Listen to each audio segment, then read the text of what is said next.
আসসালামু আলাইকুম। বাংলাদেশের সকল ব্যাংকের গ্রাহকদের জন্য একটি দারুণ সুখবর। বিশেষ করে দুর্বল ব্যাংকের গ্রাহকদের জন্য 4টি সুখবর জানাবো আজকের এই ভিডিওতে। আপনারা প্রথমেই দেখতে পাচ্ছেন ঢাকা পোস্ট পত্রিকার একটি প্রতিবেদনে বলা হচ্ছে খেলাফি ঋণ আদায় এস আলমের স্টিল মিল, বিদ্যুৎ কেন্দ্র এবং ভোজ্য তেল কারখানা নিলামে রয়েছে। এটা দুর্বল ব্যাংকের গ্রাহকদের জন্য একটা দারুণ সুখবর, কারণ যে সকল ব্যাংক এস আলম গ্রুপের সঙ্গে সংশ্লিষ্ট সেই সকল ব্যাংকের আমানত বৃদ্ধি পাচ্ছে। এদিকে মানবজমিন পত্রিকার একটি প্রতিবেদন যদি আমরা দেখি, এখানে বলা হচ্ছে 29 দিনে এলো 32 কোটি টাকার রেমিটেন্স। কোন কোন ব্যাংকগুলোতে আসলো মূলত এই রেমিটেন্স?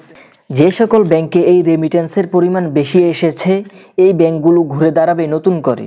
আমরা যদি সময় নিউজের আরেকটি প্রতিবেদন দেখি, সেখানে বলা হচ্ছে 7 বছর মেয়াদী শরিয়াভিত্তিক বন্ড ছাড়ছে সরকার। এটা শরিয়াভিত্তিক আমানতকারীদের জন্য একটা দারুণ সুখবর হতে চলেছে, কারণ 7 বছর মেয়াদী এই শরিয়াভিত্তিক বন্ড যদি তারা গ্রহণ করে তাহলে তাদের জন্য 10% থেকে আরও বেশি মুনাফায় তারা এখানে আমানত রাখতে পারবে নিশ্চিন্তে।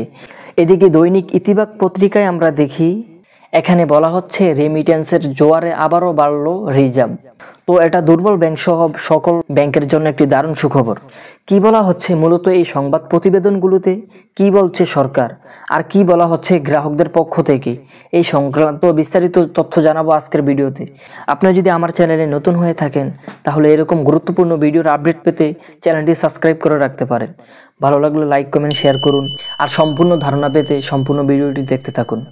আমরা প্রথমেই দেখে নিচ্ছি এস আলম স্টিল মিল, বিদ্যুৎ কেন্দ্র এবং ভোজ্য তেল কারখানার যে নিলাম হয়েছে এবং এটা কোন কোন ব্যাংকগুলো খেলাফি ঋণ আদায় করতে পারবে এবং তারা ঘুরে দাঁড়াতে পারবে কিনা সেই বিষয়ে একটি প্রতিবেদনে বলা হচ্ছে গ্রুপটির কাছে এই 3 প্রকল্পের বিপরীতে ব্যাংকের খাতুনগঞ্জ কর্পোরেশনের শাখায় পাওনা আদায় 2180 কোটি টাকা।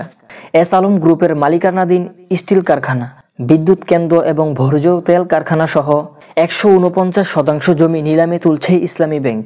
চট্টগ্রামের খাতুনগঞ্জ কর্পোরেট শাখার মাধ্যমে ব্যাংকটি এই নিলাম ডাকছে। অর্থাৎ এই প্রতিবেদনটি ইসলামী ব্যাংকের গ্রাহকদের জন্য একটা দারুণ সুখবর হতে চলেছে, কারণ এই নিলাম ডাকার কারণে ইসলামী ব্যাংকের যে আমানত সেটা কয়েক গুণে বৃদ্ধি পাবে। এখানে বলা হচ্ছে আরও চট্টগ্রাম ভিত্তিক এই গ্রুপের কর্ণধার মোহাম্মদ সাইফুল আলমকে সাবেক প্রধানমন্ত্রী শেখ হাসিনার ঘনিষ্ঠ হিসেবে বিবেচনা করা হয়।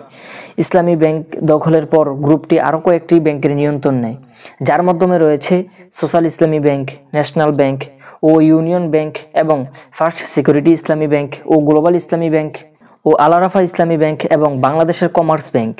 এসব ব্যাংকের পরিচালনা পর্ষদ এবং ব্যবস্থাপনায় পরিবর্তন এনে গ্রুপটি বিপুল অর্থ উত্তোলন করে। সব মিলিয়ে এস আলম গ্রুপের উত্তোলিত অর্থের পরিমাণ 2 লাখ কোটি টাকা। বর্তমান সরকার ক্ষমতায় আসার পর এসব ব্যাংকের পরিচালনা পর্ষদ ভেঙে নতুন পর্ষদ গঠন করেছে কেন্দ্রীয় ব্যাংক। পাশাপাশি ব্যাংকগুলোর উপরে চলছে বিশেষ নিরীক্ষা শেষ হওয়ার পর এসব ব্যাংকের ভবিষ্যৎ নির্ধারিত হবে। এদিকে মানবজমিন পত্রিকায় 29 দিনে এলো 32,000 কোটি টাকার যে রেমিটেন্স, সে বিষয়ে প্রতিবেদনে বলা হচ্ছে ঈদের পরেও রেমিটেন্স বা প্রবাসী আয়ের গতিধারা অব্যাহত রয়েছে। চলতি মাসের 29 দিনে এসেছে $6.61 মিলিয়ন, অর্থাৎ 261 কোটি 70 লাখ টাকা বাংলাদেশি টাকায়, যেটা 2.61 মিলিয়ন রেমিটেন্সের সমান। বাংলাদেশি মুদ্রায় প্রতি ডলার 122 টাকা হিসাবে, যার পরিমাণ 31,805 কোটি টাকার বেশি। এই মাসে প্রতিদিন গড়ে এসেছে $9 কোটি বা 1097 কোটি টাকা। বুধবার বাংলাদেশ ব্যাংক সূত্রে এসব তথ্য জানা গেছে। এদিকে প্রথম পত্রিকায় বলা হচ্ছে 7 বছর মেয়াদী শরিয়াভিত্তিক বন্ড ছাড়ছে সরকার।